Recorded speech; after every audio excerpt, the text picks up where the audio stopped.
On a terminé la marche du Régiment Immortel et je voulais vous en dire un petit peu plus sur donc, les portraits que nous avions entre nos mains, mes filles et moi. Ce sont les portraits de mes deux grands-pères. Donc c'est mon grand-père maternel, mon grand-père Nikolai, qui a donc combattu sur le front de l'Extrême-Orient. Donc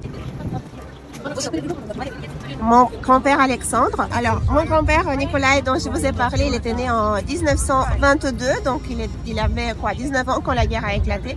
Mon grand-père Sacha, il avait seulement 17 ans, il est né en 1924, donc il a dû être mobilisé en septembre 1941 déjà. Il a eu une contusion et après il a été surtout dans les quartiers généraux, mais avec son régiment, sa division, ils sont allés jusqu'à Berlin. Je veux dire que voilà, ils ont fait tout ce mouvement jusqu'en 1945 pour arriver à Berlin.